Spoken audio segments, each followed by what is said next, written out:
Hello, everyone. Welcome back to the Corso workshop live stream. How's everyone doing? Sounds fine, right? Yeah, sounds fine. Sounds working just fine. How's everyone doing? Good afternoon. Thank you very much for joining me. It feels like it's been quite some time since I've done the live stream, but last one was like less than a week ago. But yeah. So they were joined by Chief with Trisha. She's there. She's with us.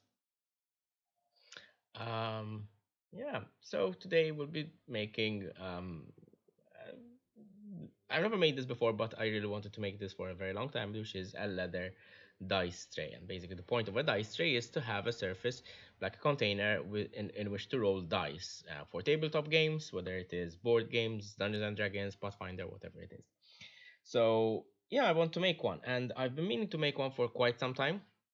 But recently, I've been getting into a bit of a D&D craze where I am preparing to start a new campaign. I am also preparing a lot of adventures for my current campaign as well. So that's still going.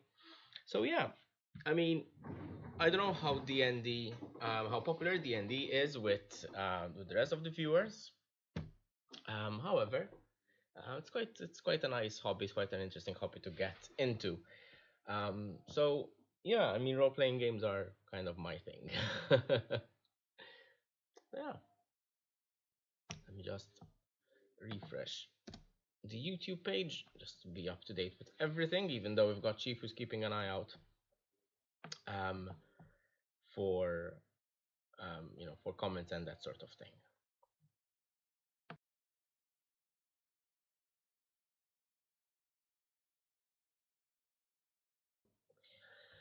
Okay, so this will be one of those live streams where I'm going to sort of figure out the steps as I go along, because honestly I've never done this before and I didn't do a lot of research on it. So but it doesn't seem to be quite so difficult. It's either going to be in a square or rectangular shape. I'm not sure whether I'm going to have a sort of foldable so it can be sort of you know um, what do you call it? Yeah, portable, that's the word. Sort of so it folds or something. I'm not quite sure how I'm going to go about making it, but I have a general idea. Again, with for the kind of leather, I am not quite sure what kind of leather I'm going to use. I do have some scraps. I don't think I have enough scraps to make something like this. Let me switch over the camera so you can see the scraps that I'm talking about. Oh, right, yeah, camera. Let's fix it. That's about right. Hmm? Oh,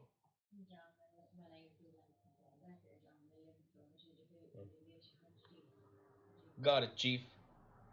Welcome to Corso Workshop. If you're just joining us today, we'll be looking at making a dice tray for Dungeons and Dragons tabletop kind of thing.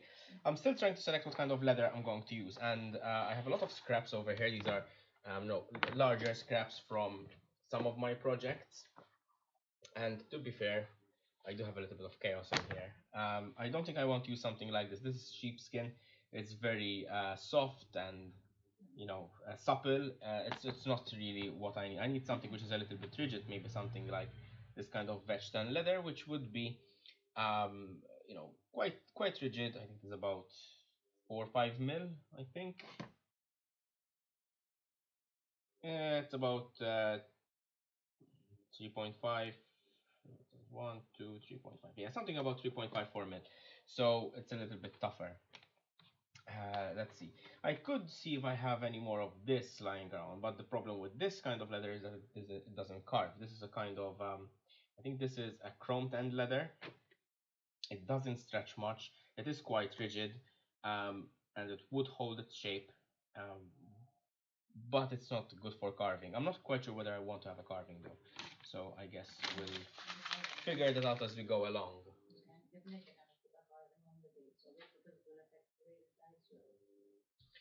Yes and no. It depends what kind of carving it is. I mean, but then if it affects how the dice roll, it will affect the roll of all the dice. So yeah. So it's like if it introduces a bias, it's a bias all throughout or across the board. But depends on which dice hits which part of the card. yeah, I suppose. Okay, so I don't think we'll be doing anything from the scrap pile. We might have to dig into our current, what I call the livestock. Okay, that's fine. Either way, we're going to use this. This is my leather roll. And recently I've noticed that I'm sort of running out of certain kinds of leather as well, so I will need to restock sometime soon, which is always bad news for the wallet.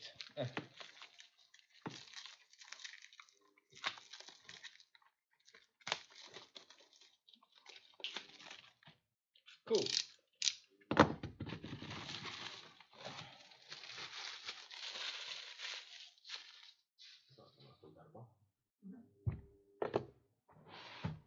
So let's see.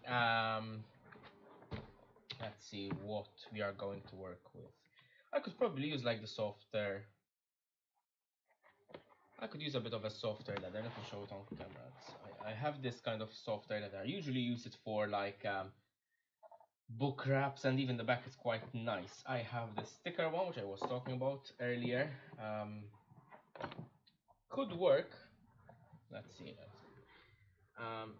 Although I think, despite its disadvantages, I might go for the chrome dan because I don't use it as much. And for such a project, I think it would be really cool to have. Okay, so let's put everything out of the way.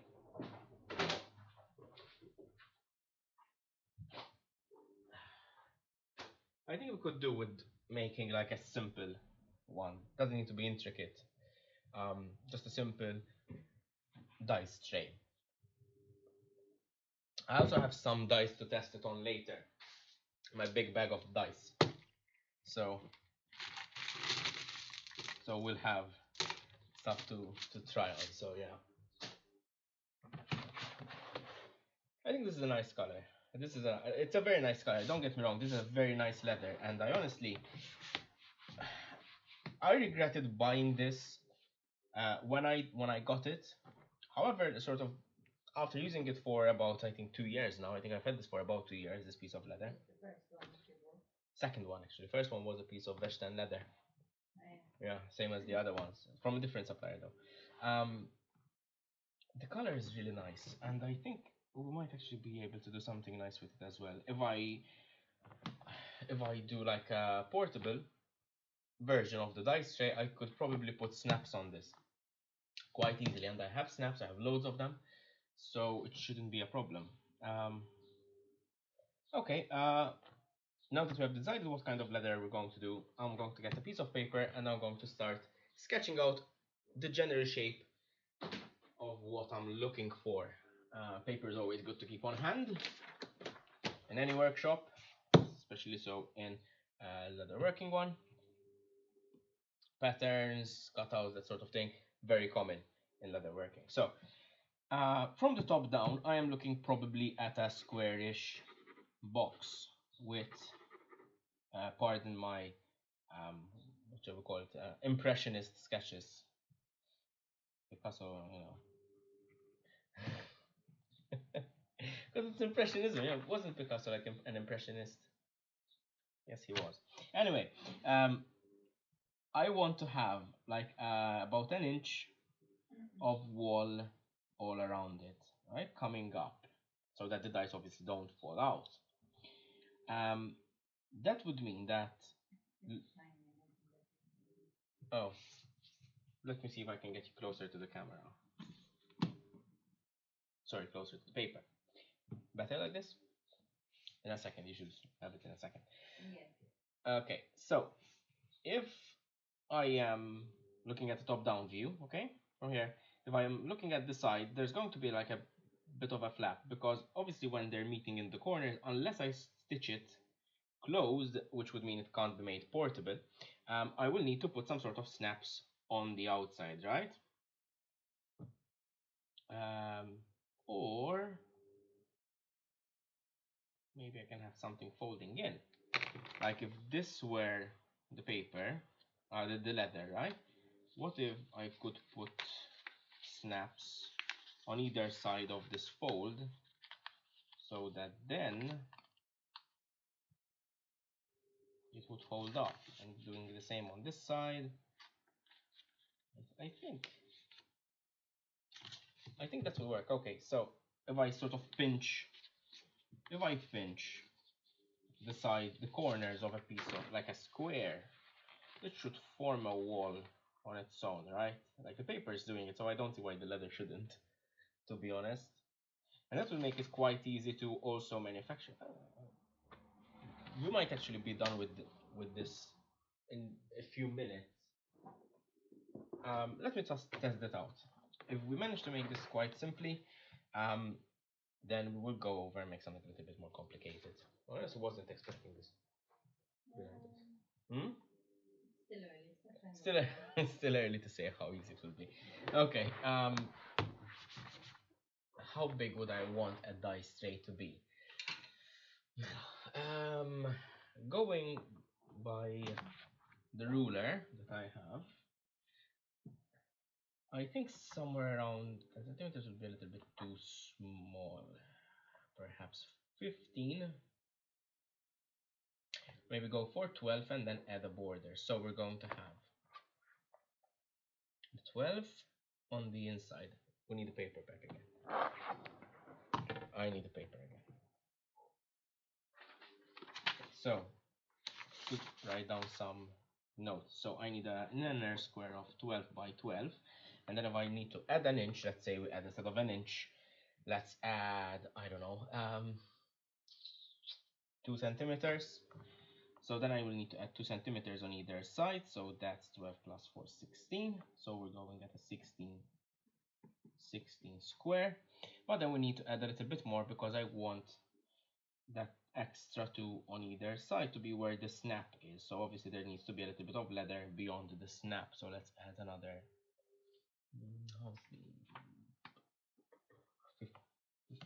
15 mil, 1.5. Let's go for 4 on either side.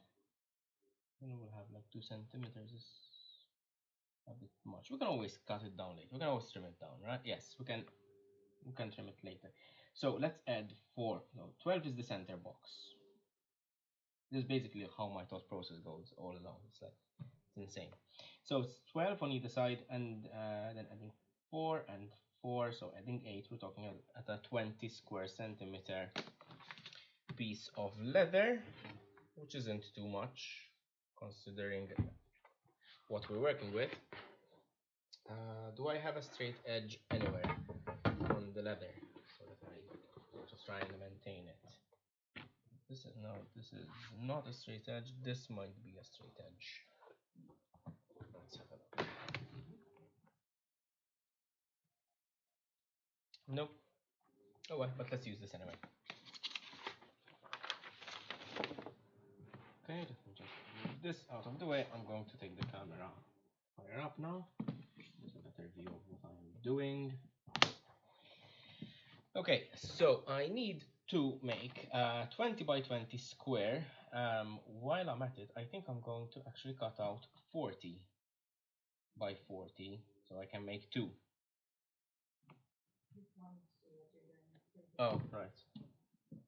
Camera's misbehaving today. So, if I have 10, 20, no, I don't have enough to cut 40 out of this.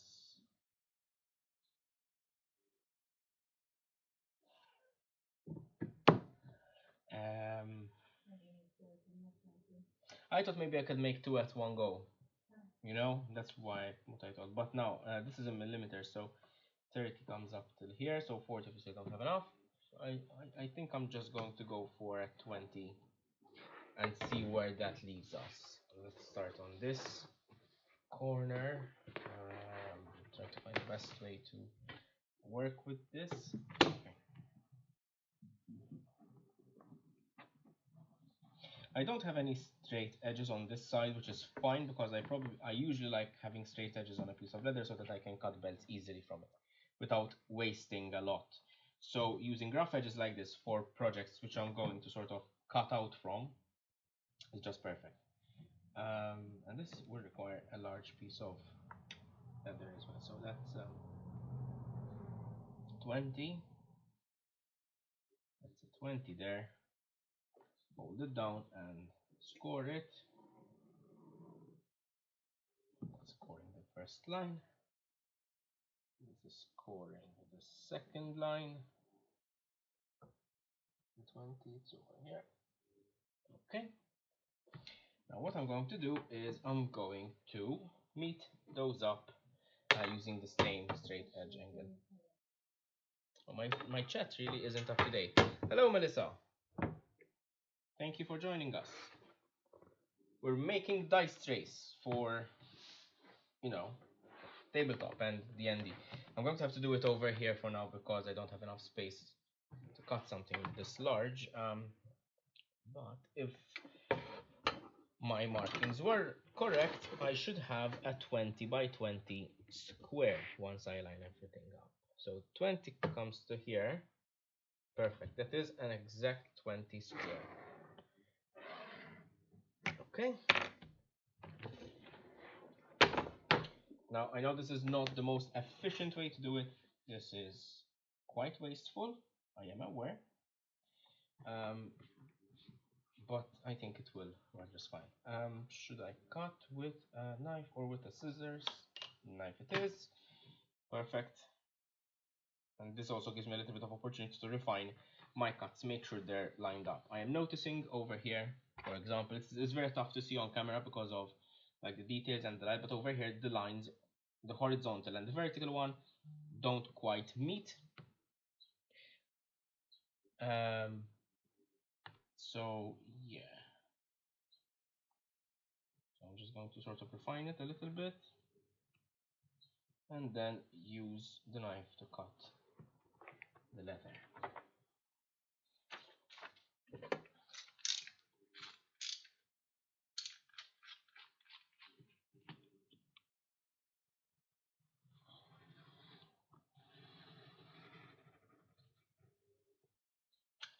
Okay.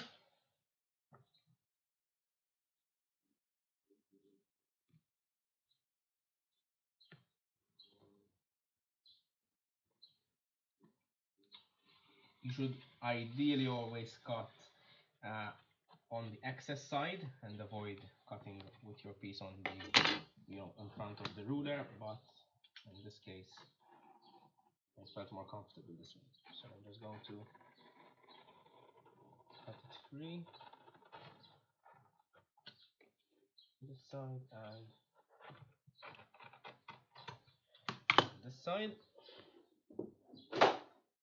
Yeah. I need to hone my blade a little bit. If not, I will need to snap it off.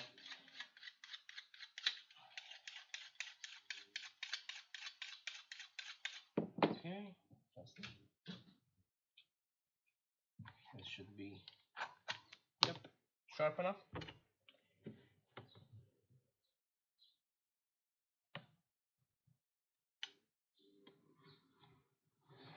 Yeah, much better.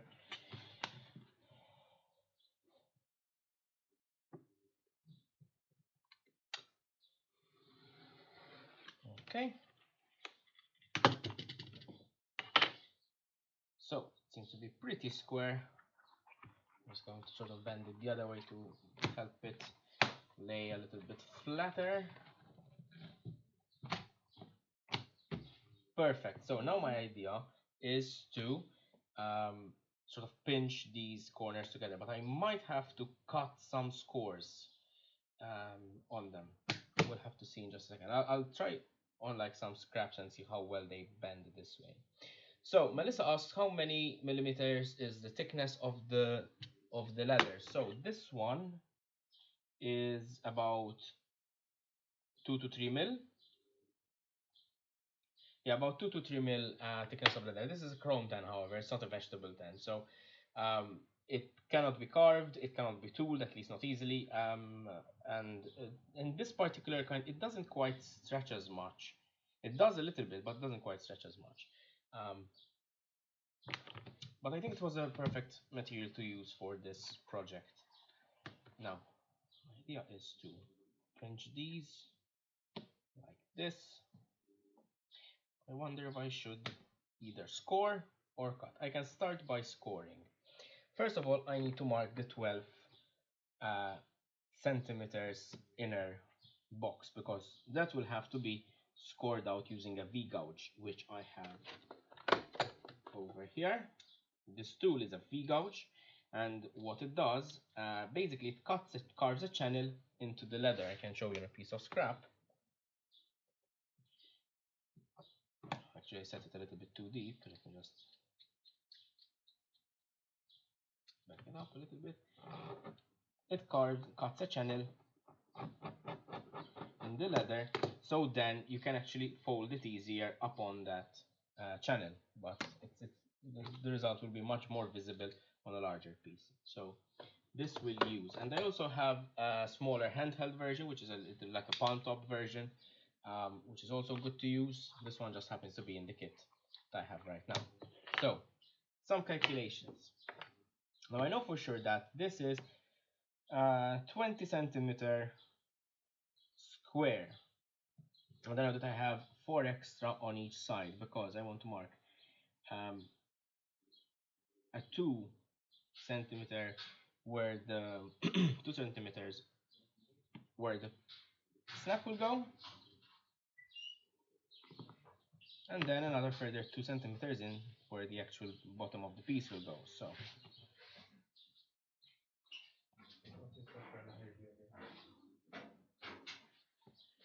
okay, so that is where the two meet, 2 by 2. Right, that actually will be part of the score line.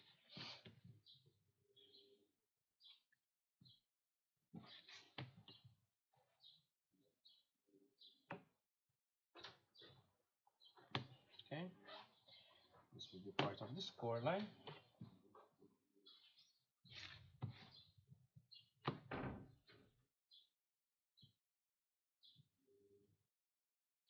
Two and two.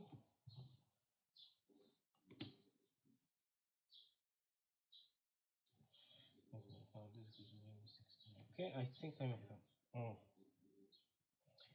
Okay, no, I need to mark 4 and 4 in because that will be the edge. Yeah, 4 and 4 in I need to mark. So that's 1,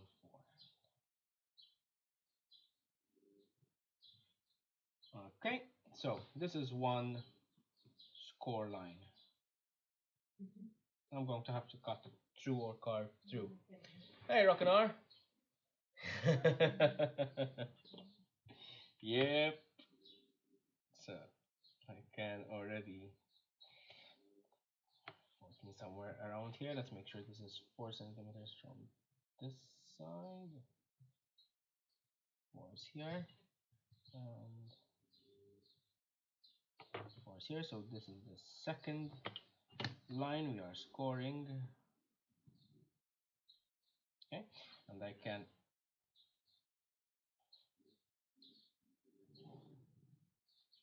cut the first line. I don't know if that is visible on camera, but there is a very fine scribed line on there. We'll do the same on this side, so it's about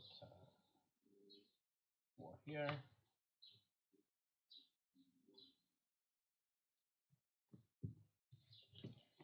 Now, ideally, once I finish this first sort of specimen, prototype, whatever you want to call it, I would go back and make a template out of it, so that if I need to make more, I won't have all these pin pricks all over the place. And that would basically,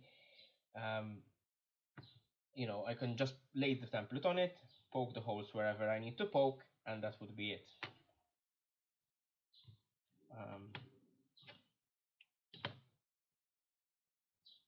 So that's 4.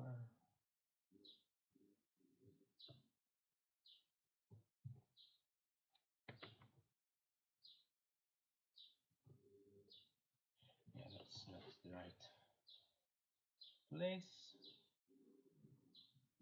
Okay, now we can just join all the lines together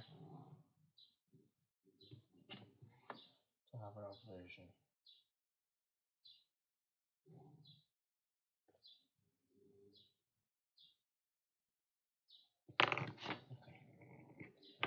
So I don't know how visible that is on camera, especially with the quality of the live stream, but there is an inner square of 12 centimeters, and if I measure it, it should be 12 precisely, 12 by 12, slightly off. Then it's about 12 and 11.5, 11.9, so there is something a little bit off.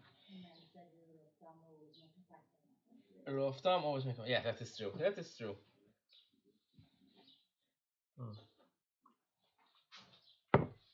Okay. So,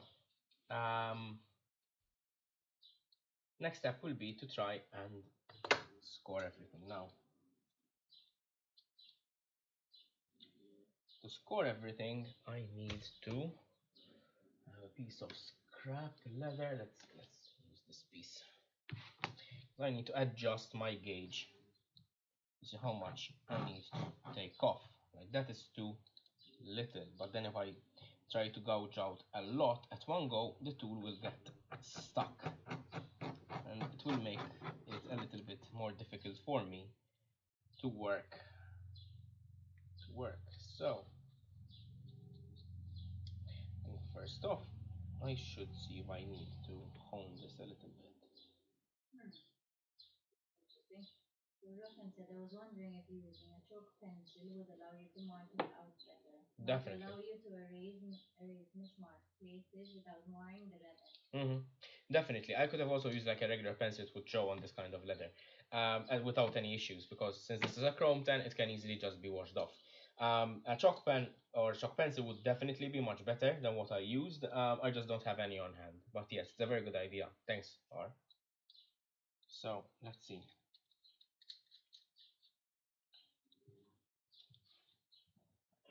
I think so. The way I like to do this is I put the groove just where the line starts and get my ruler up to it. Hold it with my thumb, put the groove where it should end, and put the ruler up to it. And that should give me a straight line along this axis.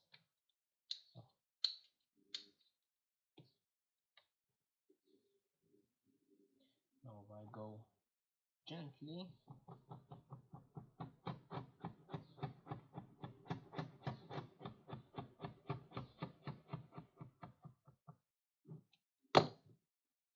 that is the first score mark along this line.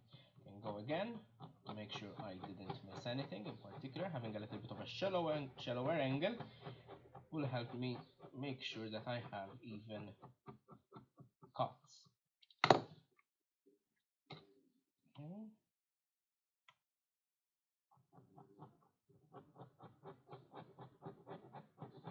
And the first time it is a bit of a cut, subsequent times it's more of a scraping, so it becomes easier to do as well. And I can already feel that this is sort of, the leather is letting me fold it a little bit better. Okay, now okay, the leather lets me sort of pinch it a little bit better, like more at an angle. I don't know if that is very visible. So let's work our way around, and this will be the basis of our dice tray. So so that is there. It will end.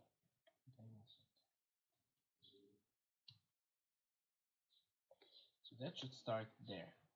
Hold it with my thumb so it swivels, and then I can adjust where I want it to go. Also eyeballing it, it seems to be at a straight line. So yeah. Here we go.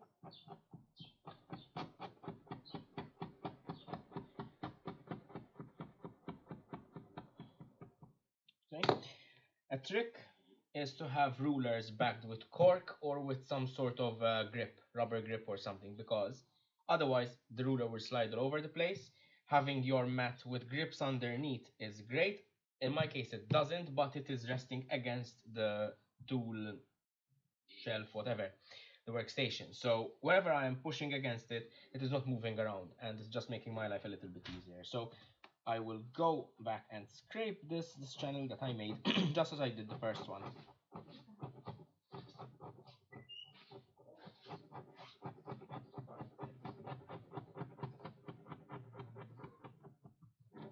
Okay. Holding it at a steeper angle allows you to cut a bit of a wider groove. Trick is to keep it consistent all the way.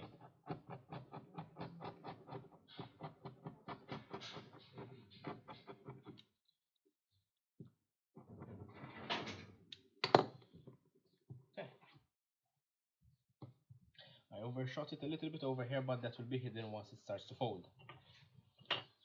Okay, I think I'm going to redo the first line, holding it at a bit of a steeper angle.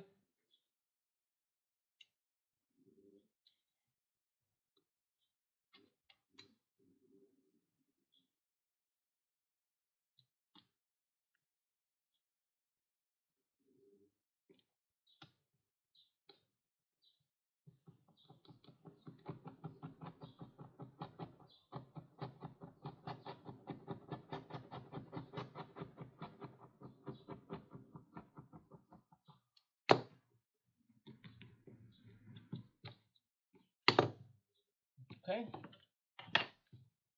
and this is already doing something. I think I will have to cut these so that they fold properly, but let's start with scoring and see how that goes. Okay, now that I have two lines done in between them, I can go and try and score this edge. So I will start on the smaller corner, and I will always leave the leather in this case. Let me just adjust the camera so you can see it a little bit better. I'm always going to be leaving the leather beyond. Okay, so firm grip on the ruler so it holds the leather in place, starting shallow, going in a little bit steeper as I go along.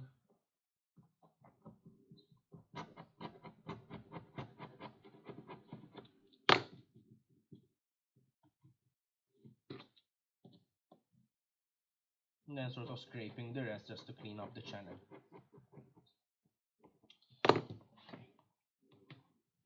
Ah, that's much easier. That is much easier. I have a lot of wall, so I will go back and trim that down, but I will see where I want to put my my studs first, the snaps. But yes, this is definitely sort of working out already. Perfect. Celebratory coffee sip. Hello everyone, if you're just joining us. Welcome to the Corso workshop livestream, where today we're making leather dice trays using some chrome tanned leather. I have no idea how to go about it, but we're sort of discovering as we go along. Doesn't seem to be a very difficult process, and I hope that you can also join in. Every time I see you working, there is an impulse to buy leather and make things. Yes, yes, that is exactly the point. This is exactly why we make all of this, not to, not just to make projects, but also to inspire other people to make projects as well. It was always my goal back in the Boards 3D era of the channel. By the way, wearing the Boards 3D t-shirt, which I never wear anymore. But yeah, some good old memories. Okay. You know that I had people complain to me when I changed the name of the channel? They told me, no, I was getting used to you being Boards 3D. No, you shouldn't have changed. I'm like, Okay, so let's carve more channels. We have 1, 2, 3, 4, 5 channels to carve, and yeah. Okay. Rogan said, I wish wood was that easy.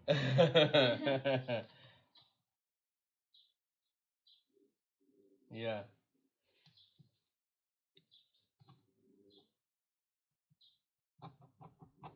So starting shallow as always helps me take a smaller amount of leather, just making sure to just get to the line without overshooting.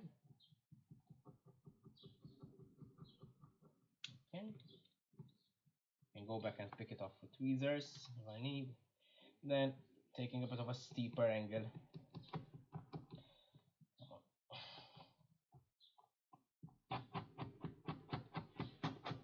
Coming.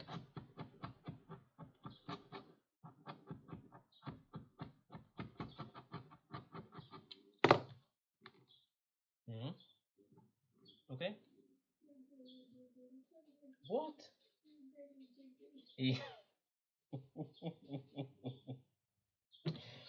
Chief is picking on me because my belly is jiggling whenever I'm working. She's laughing so hard. Yeah.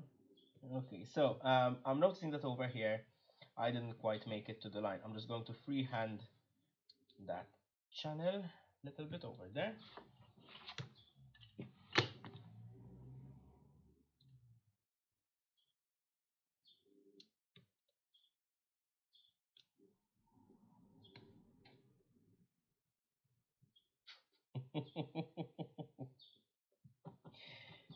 Okay.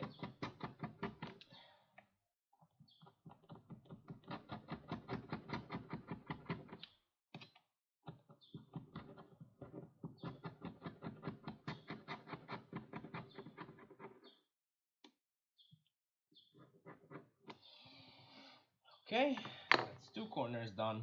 So now it pinches nicely. Pinches nicely. It's a bit of a smallish tray, I'll admit. I thought it was going to be a bit larger. But, I mean, I think we can make it work anyway.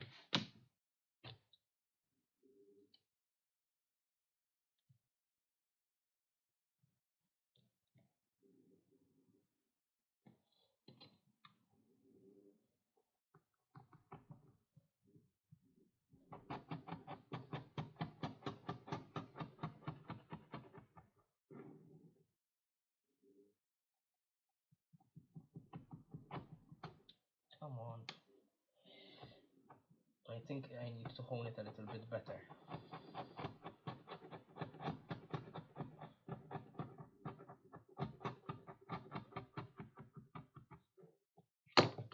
This was a little bit of a rough cut, so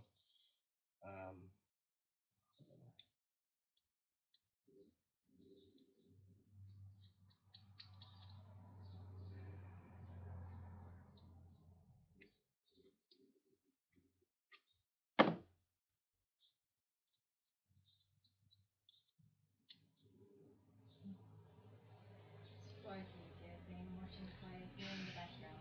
Hey Sparky, how are you doing, Tony? Been meaning to shoot you an email one of these days.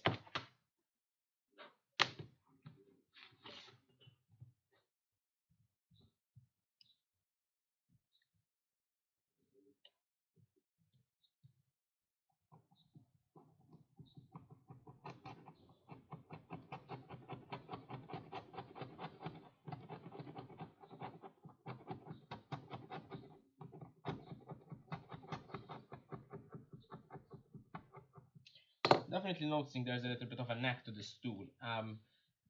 And that is to keep the same, because when you start sharp over here, by the time you get here, the angle gets a little bit shallower. So you need to keep adjusting the angle to make sure you have a constant, or at least like a, what do you call it, an even width to the channel.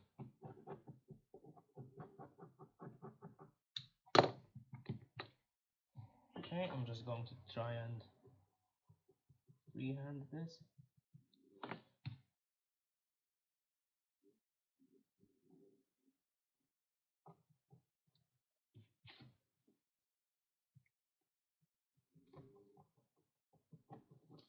Okay.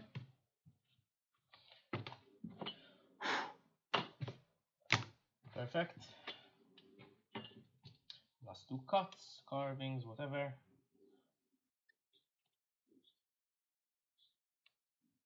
Excuse me.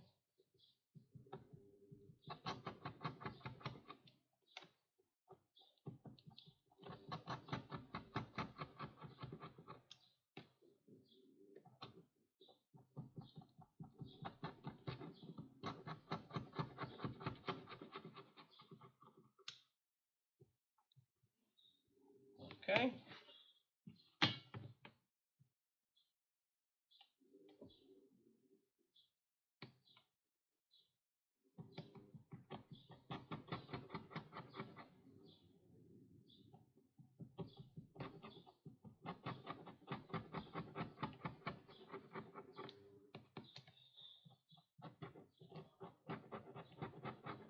I'm definitely not being delicate with this, so if I were to do it a little bit more carefully, the results would be a lot better. But yeah, I'm good going through my cardboard purchase for this morning. Oh, that's really good. Did you get anything interesting?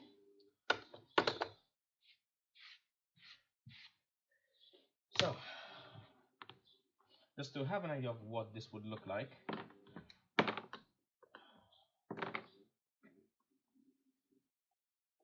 going to use one of these clamps for now. There's a wire in the middle. What wire? This wire? Yeah. Yeah, there's the camera. Kind of needed to be there. Okay.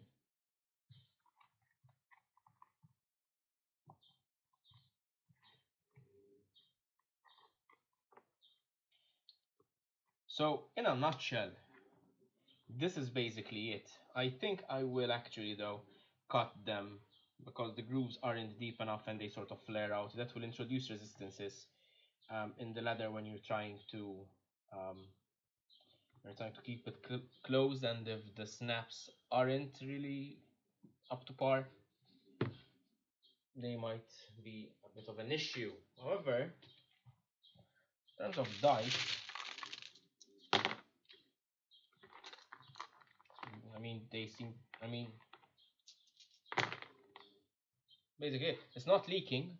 Not flat at the moment, though. So It's not very flat, no. That could be a number of factors. It could be the leather itself that needs a little bit of adjustment. It might still sort of rock up in both directions.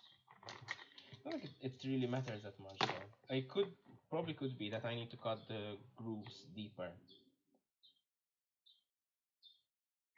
But it's not lopsided on one side, it just seems to be rising at the top. I could try and doing more rusty tools.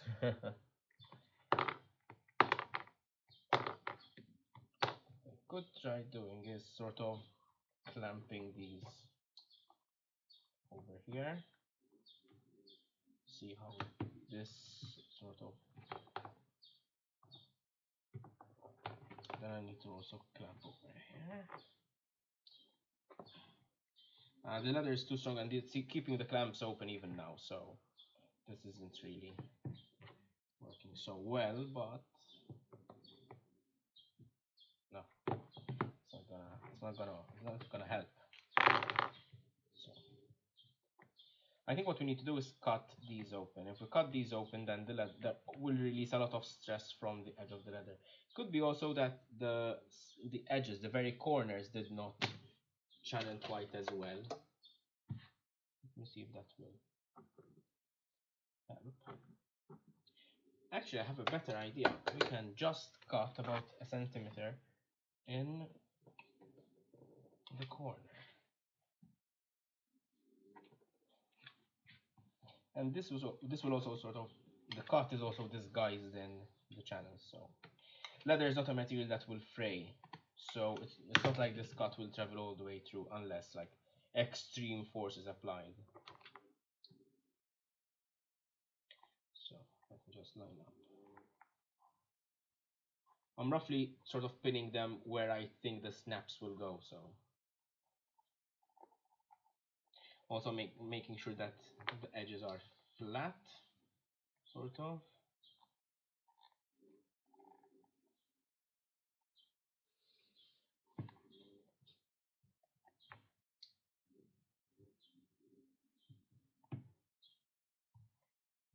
I might have to cut the channels all the way through, but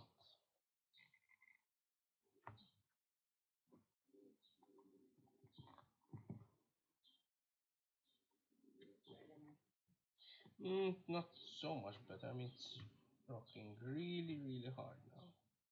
I think I just need to relieve all the stress all along the thingies. I mean, it really doesn't matter, to be honest.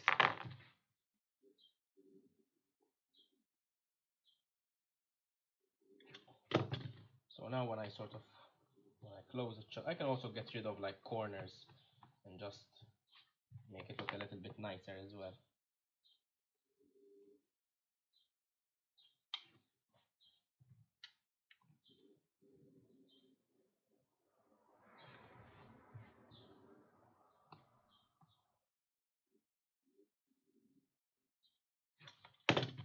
Okay.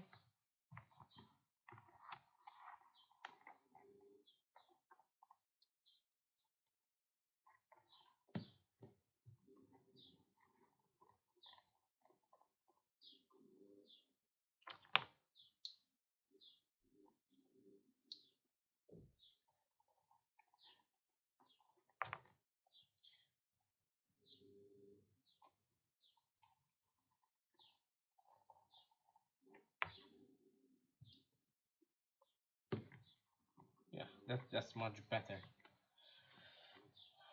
Sort of the stresses in the corners was relieved by cutting them open. So okay, it's still rocking a lot more than I wanted to.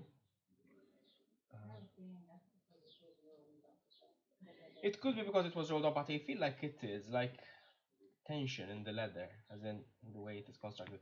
You know what it could be also? It could be that the channels are not even all around. Perhaps this channel over here seems to be standing up the best, while this one isn't. So maybe if I going over the channels, perhaps.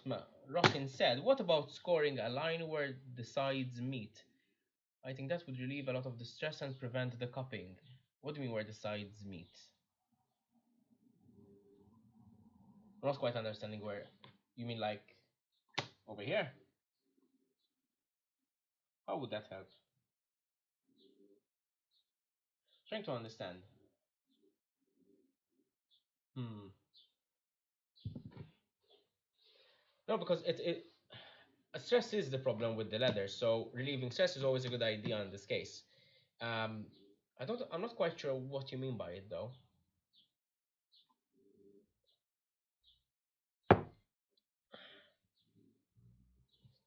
Where the sides meet. Where the corners come together on the outside.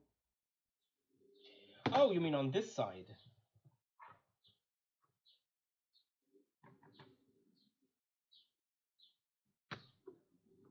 It could possibly. Yes, it might actually. Yeah, it might actually help. First thing I'm going to do though, I'm going to make the channels a little bit more even. But yes, on the outside, I might have to go and do it on the underside. I might have to. Yes, because he's right. There is actually tension building up there. There is stress building up there. But I will actually do this thing first because I am sure that this is one of the issues I have.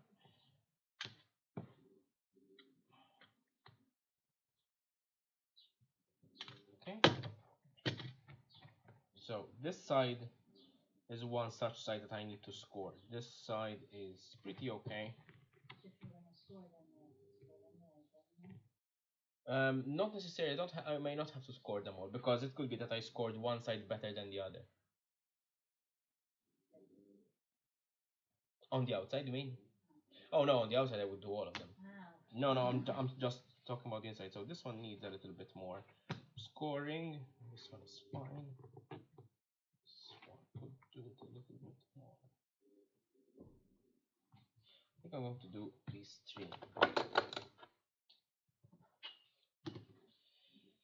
So, oh,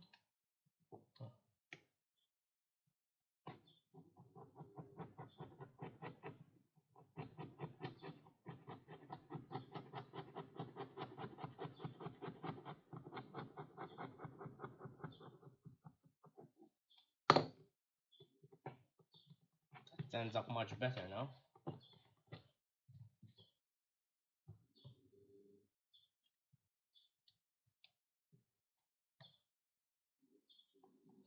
doesn't work, I will do what Rockinar suggested, because I want to avoid doing that, because I don't want to have score lines on the outside. Not that it will matter, to be honest, aesthetically, but I know that the underside of this material doesn't take tooling very well. So I know it will rip out more than the inside.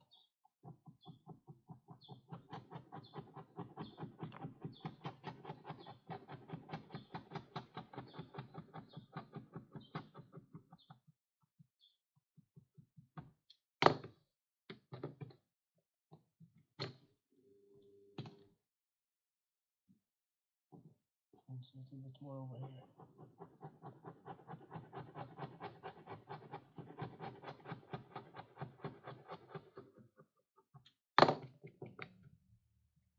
Okay.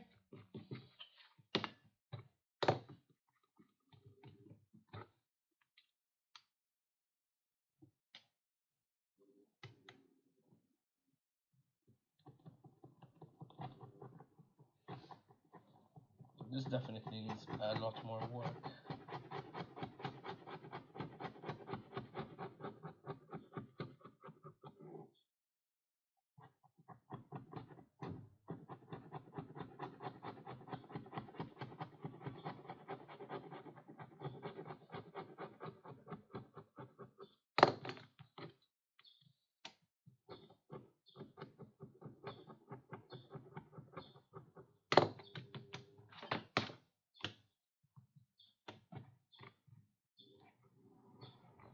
There's still some tension, but I think this will work.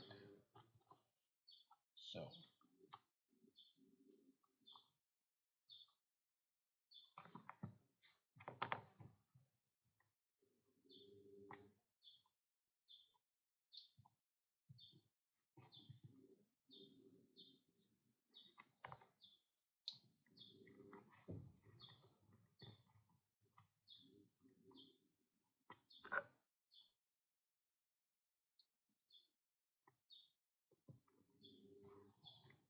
it's a lot more equal now. Excuse me. Score is on the outside. Yeah.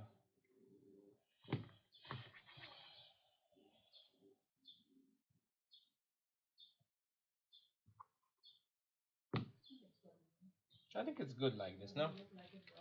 It doesn't rock so much. Even when you throw dice in it, it doesn't like move all over the place. It's good. The walls are a little bit too high though, so that I will have to fix. But first, before we do, I need to check the size of my snaps, because if I don't allow enough leather around the snaps, I will be in trouble. Hey Paul, why not pass one flap inside? That's something I thought of, like this, I know. But it's not a bad idea, it's just that I would have to really work on this corner over here, because when you there's a lot more stress built up from this interaction rather than face to face.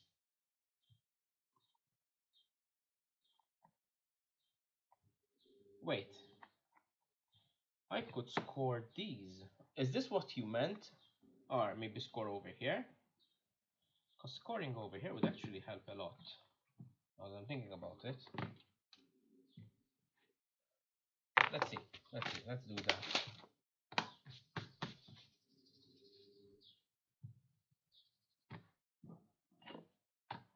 I really wanted to avoid doing this on the back, but it is what it is, and if we bungle it, mistakes made, lessons learned. Hmm?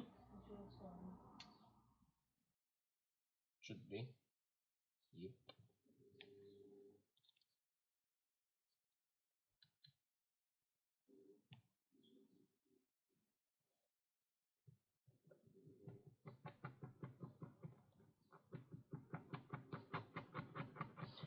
Should have done this before cutting.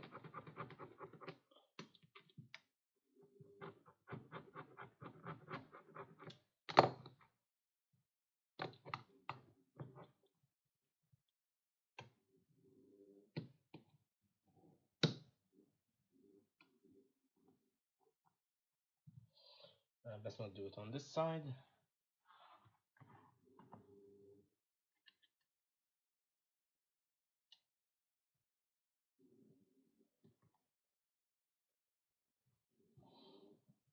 Try and not let the leather move so much. Now that I introduced cuts in it, it's a lot more flexible.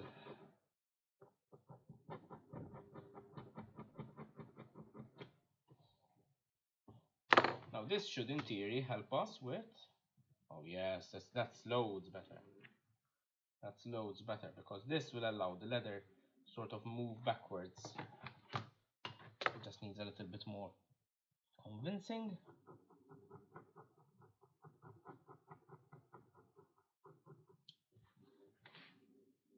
Over here especially.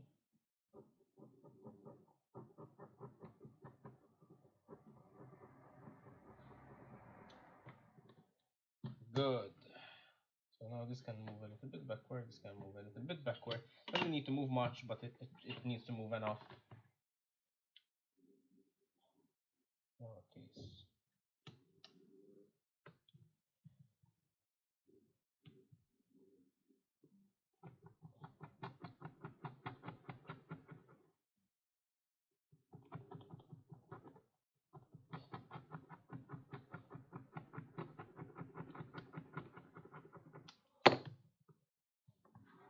Okay.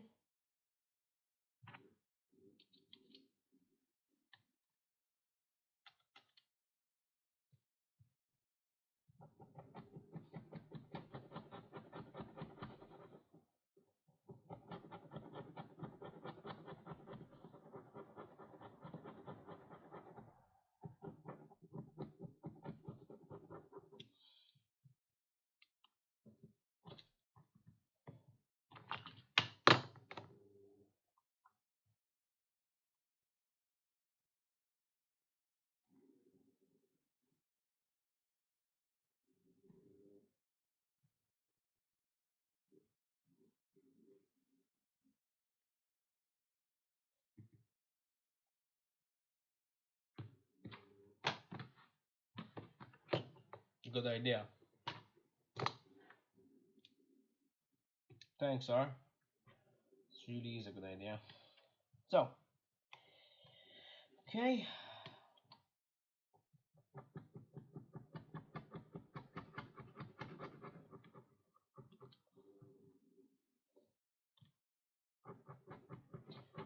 Okay. Channel.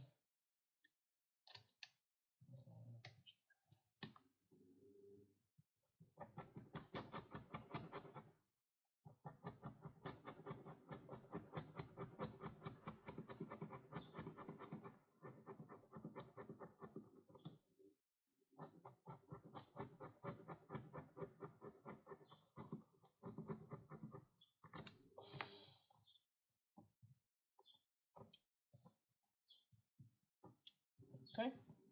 Just cleaning up the edge over there. Let's do the last one now.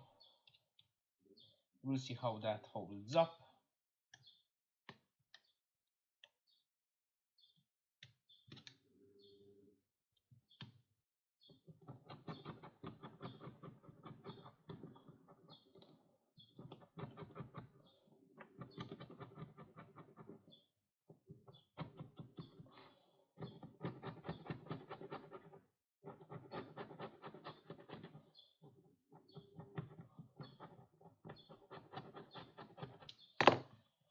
Whew. Okay. Last one. As much as possible, I would like to avoid channels against channels because it makes the leather really, really thin. I don't think it will break even if I have two channels against each other. It's just I don't want to risk it.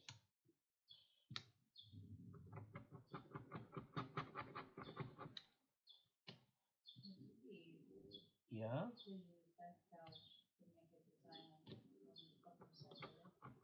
No, I mean, Chief just asked whether I would be able to use this gouge to make a design on the bottom. Technically, yes, because this is actually carving up the surface. But this isn't the best tool for carving. Usually when you use a swivel knife, you are actually cutting the leather, like you're splitting the surface. No, it doesn't. Um, this one literally is just digging up material and exposing the fibers underneath. It grabs a lot. I mean, if I had a super sharp one, perhaps, to be honest. But I mean, at my current skill level, definitely not. Maybe if I got a little bit better at it, perhaps. I don't think it is the right tool for the job, that's all. Can you? What? No, I've tried pressing this. I've tried pressing into this before. It doesn't really press well because to press into leather, you need to actually moisten it and maybe get a little bit wet. I tried doing that when I did the Trimaker tournament beer mug. It just doesn't work. I tried it in the past. This leather is not made for this for that sort of use. Excuse me? I did not, but I did put my full weight on it. I mean, granted, it's not a ton, but nothing, not even a scratch. Perfect. Thanks, Art. That was a really good tip. Thank you. Okay. Now, let us see if they hold up better.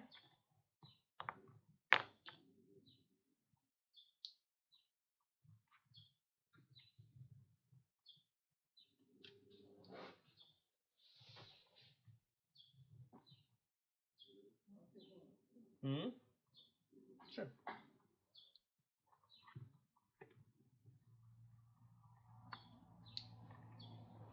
Yes, it's much better now. Yep. There is a little bit of cupping, rocking back and forth, but it's fine. Again. Oh, look, finally I got a D20. Okay. Yeah, it's fine.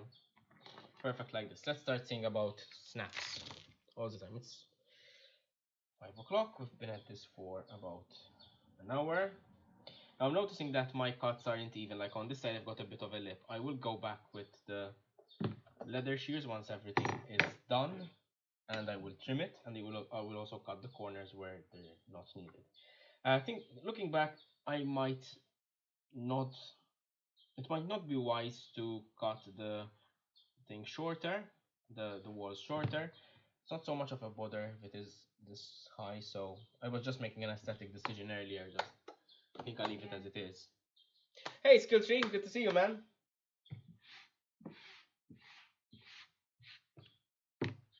Good to see you. Making dice trays today.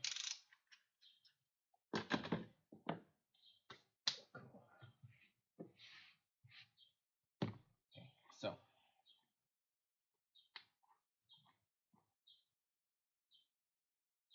okay, now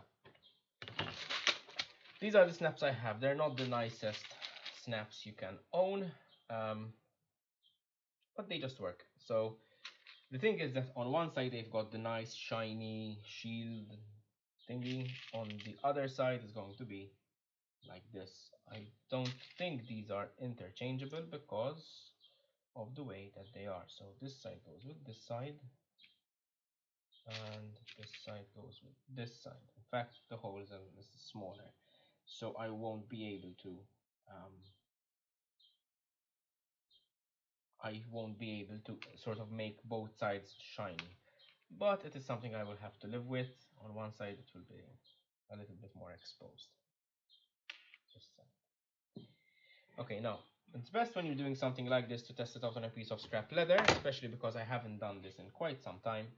I will need this, which is a piece of quartz. Quartz is incredibly important when you're trying to hammer a design, cut stuff on it. It just absorbs. It just doesn't let the energy from your hammer swing to bounce back or go and get lost on the surface. Really good surface, hard surface to work on. Highly recommended for any leather worker. So yeah. Now, first I need to figure out how to go about this. I need to cut two pieces, 1 and 2, to see how they fit together. I'm going to be wasting obviously 2 snaps, as in one pair, but that's fine. All for the sake of science. Now, this seems to be like the right hole, so that this is a number 5, so let's go for a number 4 to make sure it's a little bit tighter. Okay, let's see.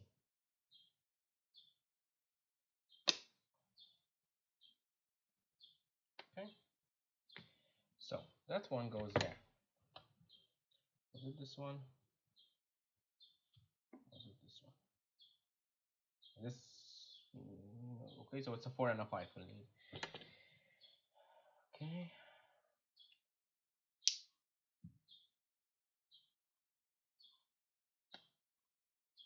Okay, come on, that's it. And this one can go through here. Okay, so I'll need to keep in mind to cut it from the other side. It just fits a little bit better, a little bit easier.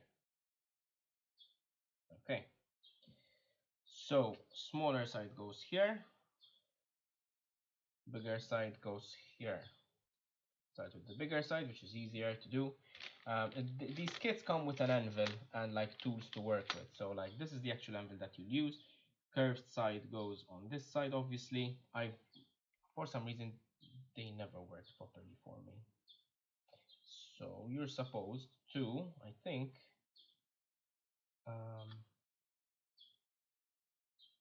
either supposed to hold this flat, or you're supposed to put this in here, like so. Yes, that was it. Like so. Then you've got the tool that comes with it. Just press it in there. Couple whacks of a hammer, and that should do it. But again, that's why we're testing stuff.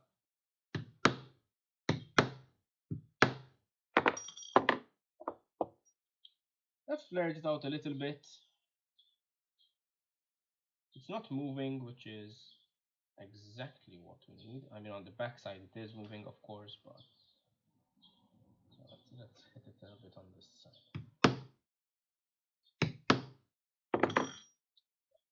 Shouldn't have done that, but it works. As in, doesn't seem like it's going to be pried away anytime soon. Now this, on the other hand, has always given me a bit of grief.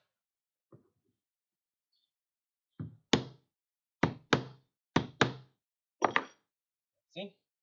Because here's what happens on this in this case. The backside gets crushed, and this one doesn't manage to sort of grab it in time for it to flare. I always waste it, and I think what I settled was I settled on cutting a 1 centimeter hole so that can actually drop into. So I'll need another one of these and another one of these. I'll try giving it another go just in case I perhaps missed something. I can't imagine that I did. It could be that this is not the right toolkit. What I have a smaller one. Let's try the smaller one.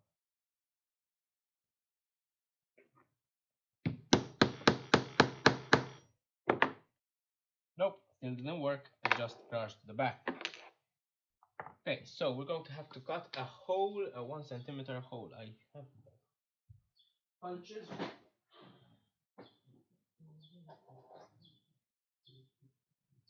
The 9.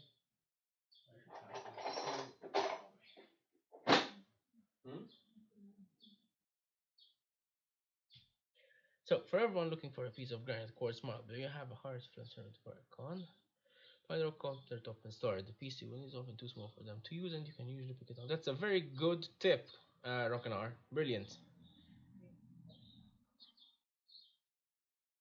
Yeah, definitely. Especially if you want to, yeah, that is, first of all, a great way to get material from like scrapyards, that sort of thing.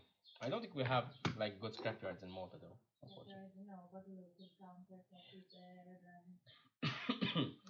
Yes, marble people, tiles, that sort of thing. Yes, there are a lot of. Also, scrapyards are also a good place to find like a piece of what do you call rail track to turn into a small anvil to start like blacksmithing. I think that is actually what Skill Tree did back when he did his first forge.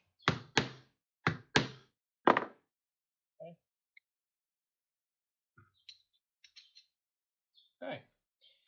Now, supposedly, this should drop in like this. Okay, and then the other side will mate into it at a much higher height. So when I go to pop it in, it should still crush the back, but it will actually flare out.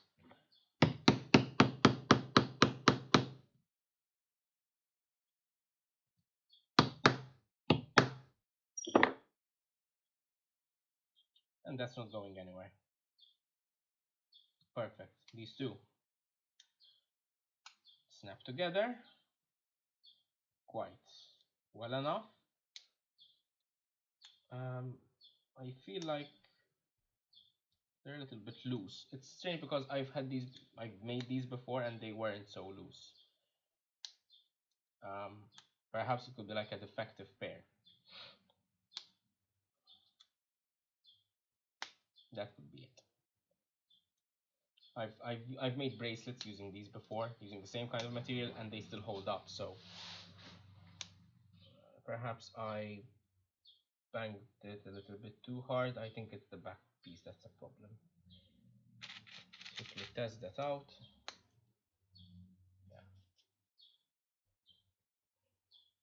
Yeah, it's probably the back piece that's the problem. So I need to be more careful while installing that. Oops. I think it's somewhere. Picked up some later, someday. Okay, going back to our project. We can get rid of the extras. Like that. Now. I do use a real track for an anvil, but I got in a more material. I see. They have completed construction on a track plastering and left the section in the front. Oh, that's it. Whoa.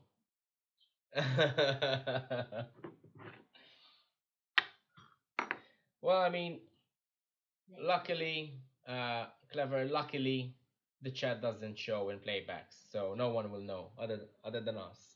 Just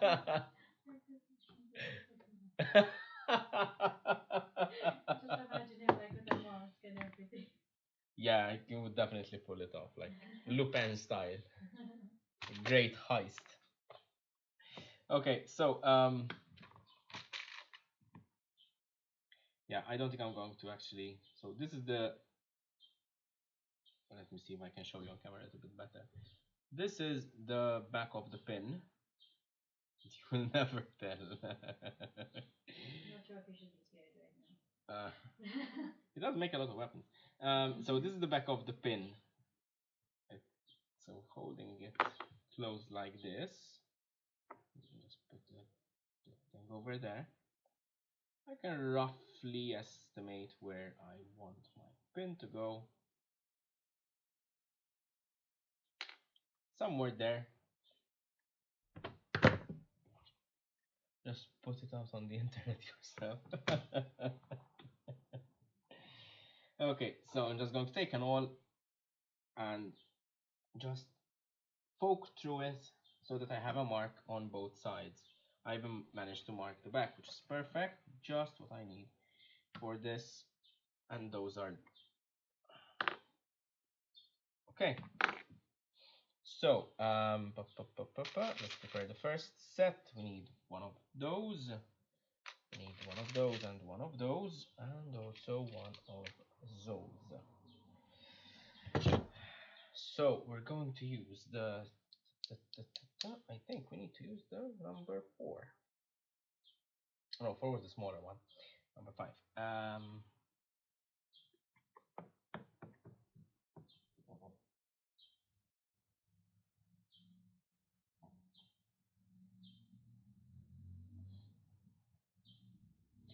You could also do this with a hole punch, like I have over there. So yeah. I'm a little bit nervous. I don't want to ruin this now. But let's see. Okay. So that's one over there. And this is extra. This goes there. This goes there. I'm still not very sure of how this should go how this should be, but I always thought that this was the tool to flare it out, and it really feels like it should be. Perhaps if we do it on a flat surface.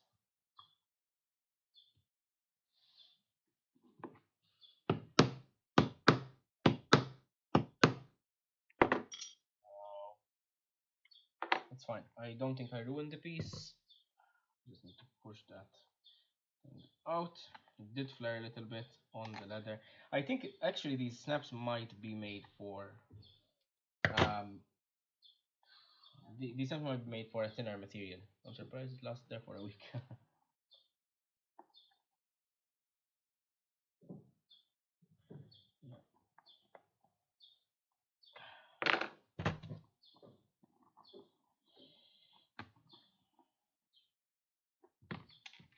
Nice pliers there.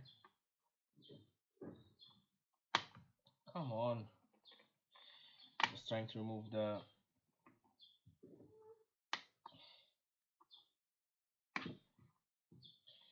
Okay, so I might have to drill this out. Shouldn't take long, to be honest. I mean, the issue in this case is that. Oh, there we go. Perfect. Done. Oh no, are you right? The lamb next skill. How to change your identity.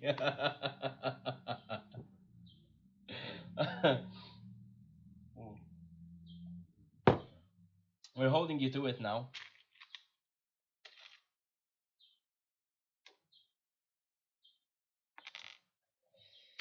Okay, so we did the same way we did it earlier, and just do it the way we know works.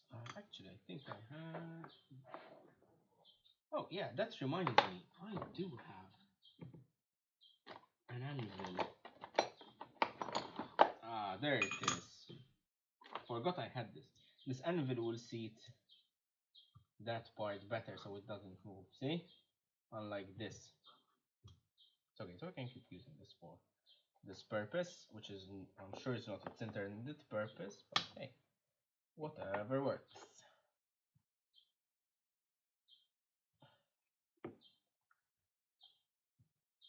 Try to center it. We have a larger one. I think this is a larger one. Yeah, much better.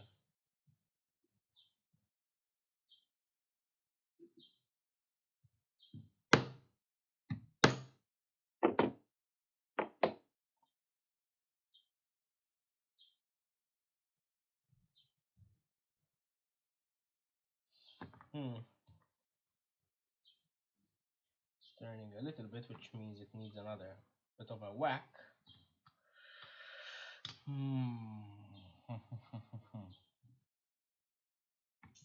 Let's give it another whack.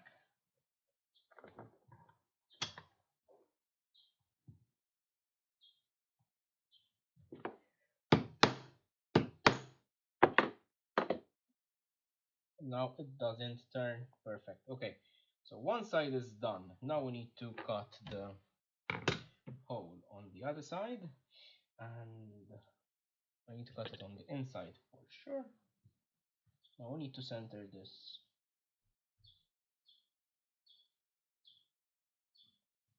Let's see, I think that's about the right place.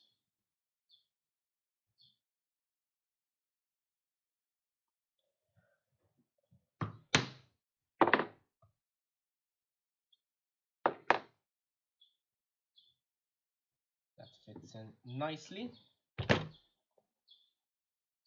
Or should fit in nicely. I didn't drive it in quite hard enough.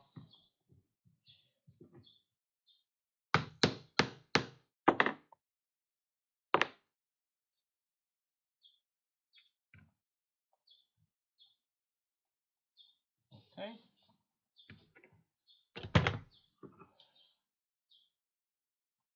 Okay. Let's see if this works a little better.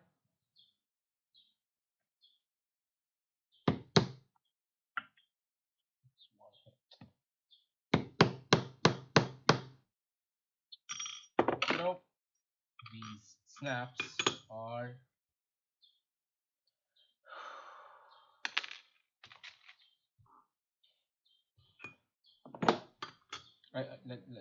I can't just try. I mean, they're so. Alright, guys, I'm gonna just have to go and get the lawnmower.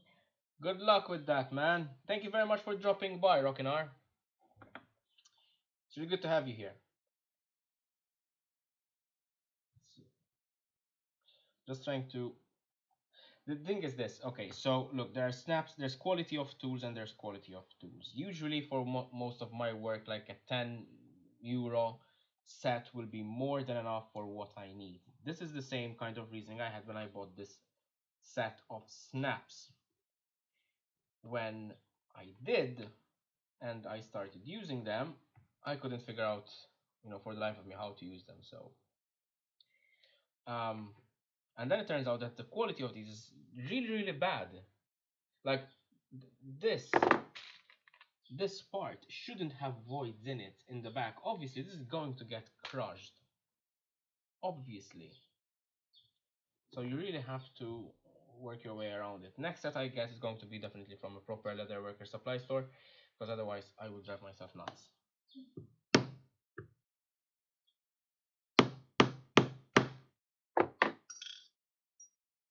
Kind of worked. Let's see. Huzzah! It works. Okay. Good, good, good. And then you can sort of undo it. Great. So now, do I want to mirror? I think I want to mirror, like have two shields on one side, two shields on the other. Yeah, let's do that. So, do I need to measure anything now? Probably might do. I'm going to try and be a little bit tidy with this at least. So I'm just going to roughly eyeball centimeters because I'm not an insane person.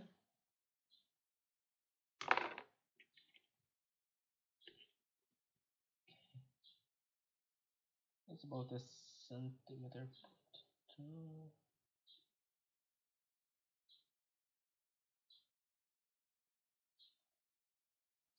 I think somewhere over here ought to do it.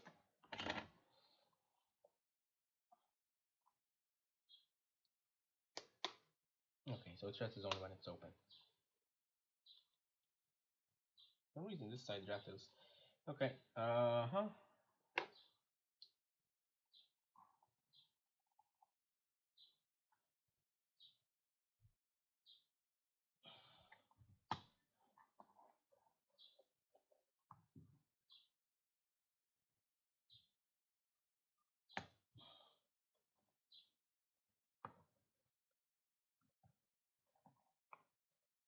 was it.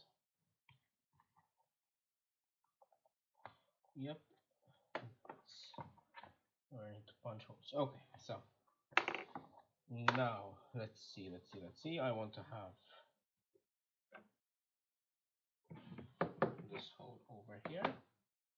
And all I'm going to do is repeat what I just did over there. Then I'm going to sort of clean up everything afterward.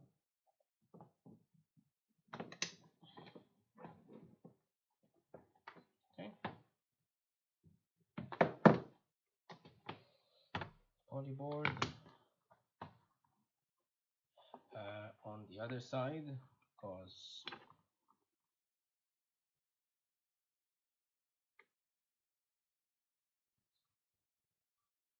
what I'm doing when I'm sort of repeatedly putting the tool on is I'm leaving a small mark indent around the dot that I made with the pokey stick, the pokey stick, and then make sure it is eyeball center.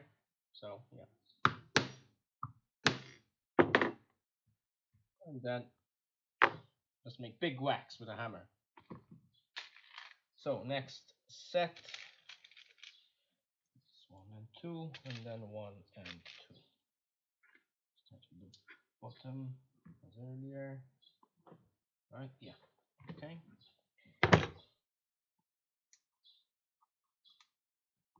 there. Let's go. Leave that there. The big one seems to work a lot better.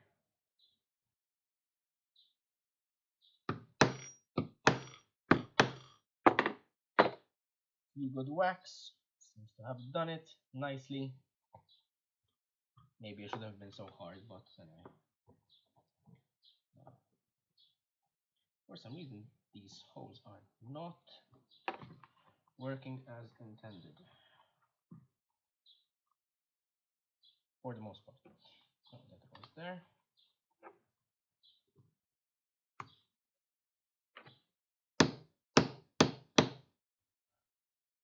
Cuts into my fingers every time I use it.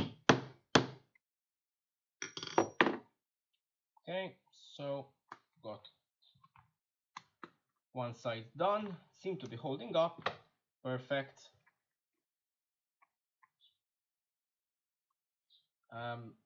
It's really not worth doing all the measurements to do something like this. As long as the button fits, you'll be fine.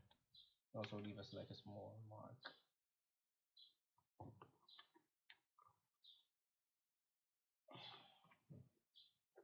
So that is one side,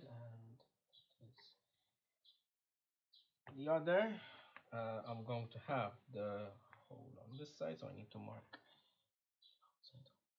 No, wait, do I? Yes. So, okay.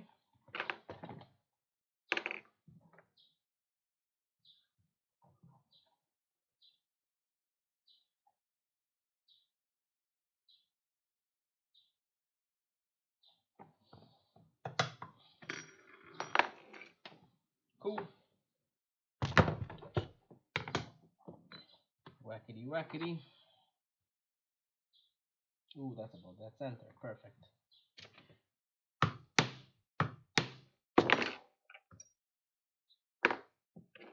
Next set. We're soon done.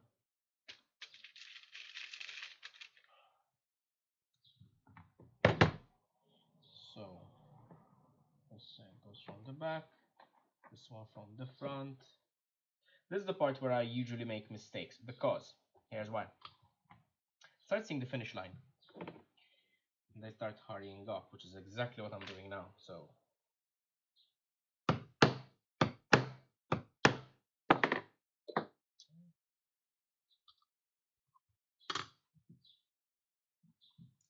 this is pressed in there.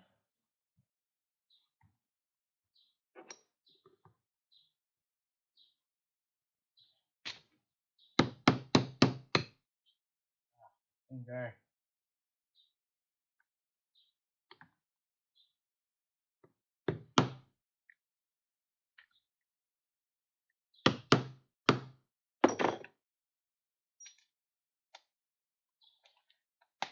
Okay. So another one done. The last one. This is the one that's going to probably give you most trouble to line up properly, because like all the different stresses will accumulate in the end that is not yet done. So let us just, okay, somewhere around here should do it. Perfect. Good. It's good to see the chat light up for a bit. It's good to have company. You know what I mean.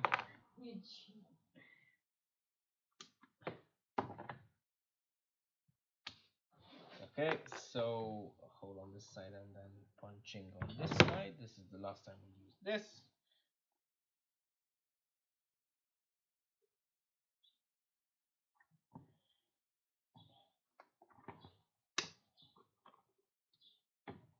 Okay, you can store this. We're done with it. Perfect. One day I would like to make a leather wrap for that and for the handles. last hole punch. No, it's way off.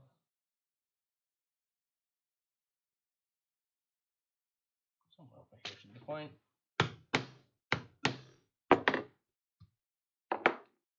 Okay, so last set. And so from the back, this was done. Good for now. This one.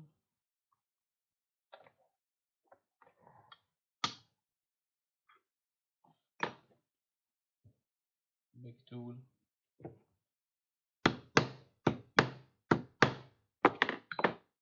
might have overdone it a little bit over here, but I don't want to fix it now. Leave it, leave it, leave it, because otherwise I will ruin it more.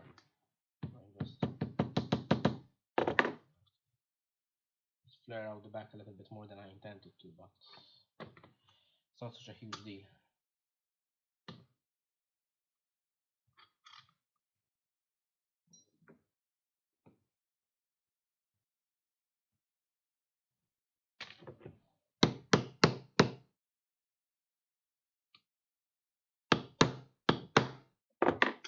Okay. And that is the dice tray in its entirety. No, wait, this goes here. Okay, so yes, we wasted a little bit of material, but it's the cost of doing business. Hang on, just this goes over here. Now finally, let's just dress this up a little bit nicer by trimming the edges.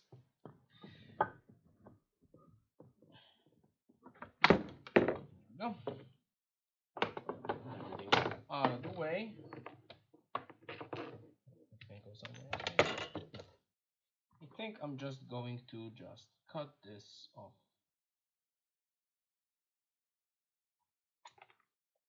like so, and just cut the excess of the back.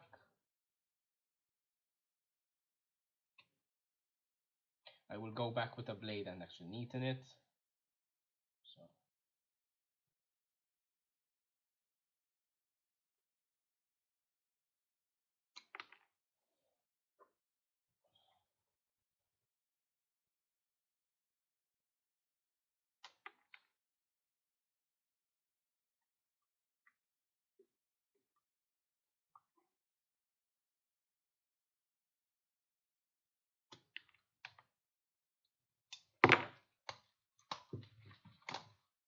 okay, so finally, blade.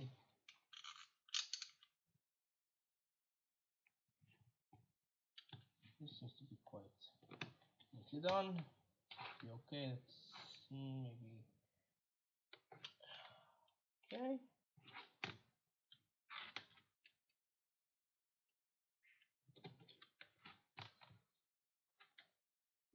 Okay. Okay.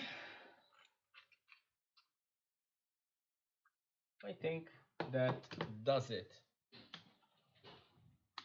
So basically this is a portable version of a dice tray where everything will lay flat, and then when it is needed you can just, ideally it would have been great if we had like shields on both sides, but I don't have those kinds of snaps available. When it is needed for someone to roll like a nice roll, let's get a couple of d20s. Well, 13 and 12, not so bad. Yeah. Better to waste a bit of material than making the whole thing and discover that you need to do everything again. That way, much more material is wasted. That is really true. And honestly, not the first time that happened to me. Especially when it comes to like making big stuff, like like pieces for a costume, like when sewing or that sort of thing. 8 and a 4, 7 and 16. Not bad. Now my luck isn't so great today, but when it comes to making stuff, my luck was pretty good. So, what do you guys think? I think mission accomplished. It's true. It wasn't so easy to make as I previously. We're gonna knock it out in 20 minutes. To be fair, I was never very good at estimating things. So, it's about an hour and a half. Not bad though. I mean, if you have a template for this, if you have a pattern for it done already, which I didn't do, I'm not going to bother making a template like this for now. What I would probably do if I were to do it again is just go on Photoshop or Illustrator or any kind of other like image editing software which has a little bit of utility, and just plan this out to scale, print it on a piece of paper, and then make that into a template on plastic, perhaps if I need. In my case, it was just a bit of a prototype. I don't think I'll be using it anytime soon. I'll be honest. Half my current D&D group is out of reach now, so I won't be meeting in person. But the other half is still local. But anyway. So I'm also looking like to play, like tabletop war games like Age of Sigmar, that sort of thing. Maybe find like a local community once COVID subsides a little bit better. Yeah, hopefully it shouldn't be so long now. Shouldn't be long. So yeah, thank you very much, Sparky. Yeah, the color is pretty nice. I quite like it. It's one of my underrated materials, I think. I was saying earlier in the stream that when I bought it, I hated it because I couldn't tool it, even though the guy at the shop told me I could. I wasn't so knowledgeable about leather as I am today. Not that I'm very knowledgeable, but I know a little bit more. Um, and so yeah, I was a little bit disappointed after buying this. It was very cheap though, which makes sense because chrome tan leather is a lot cheaper than vegetable tan. So yeah, take a few photos and post it on Instagram as well soon. So yeah. You can make a bit of a pattern to go on the edge maybe as well. Yes, definitely. You can customize it whichever way you want. Chief just suggested maybe make like a pattern, like a wavy pattern or like a zigzag pattern on the edge. Definitely do so. If you're making this out of vegetable tan leather, you can carve it on the inside. In fact, there's a very good video by Dark Horse Workshop. However, that dice tray is a lot more intricate, complicated. I think it's an octagon, and he actually sews it, makes a like what do you call it, a cover for it, like a lid for it, so he can keep the dice inside. But yeah, excuse me. Then it's not so portable. I mean, it is portable, it's just not flat packed. Because this you can chuck it in between your books if you're still playing D&D old school, using books and that sort of thing. So yeah, that does it, I think. So, hmm? Are there any comments, questions from the stream before we start wrapping things up? Just give the wait.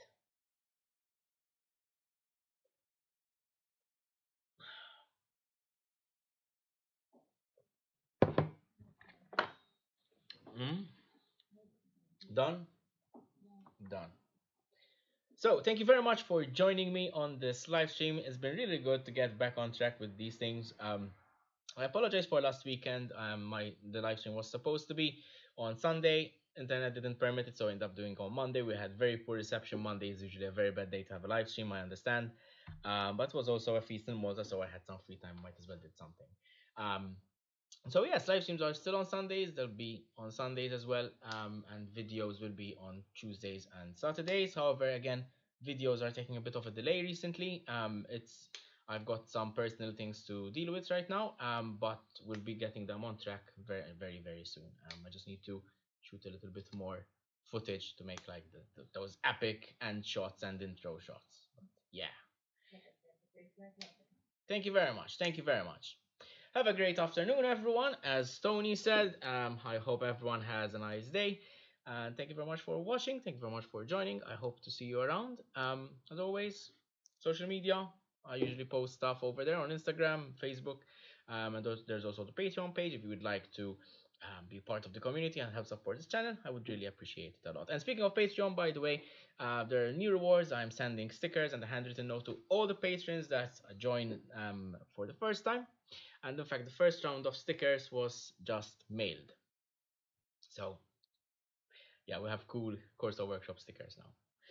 Okay, thank you very much for joining me. I am Kurt, and this has been Corso Workshop. I will see you next time, and in the meantime, stay safe and keep making stuff. Bye bye.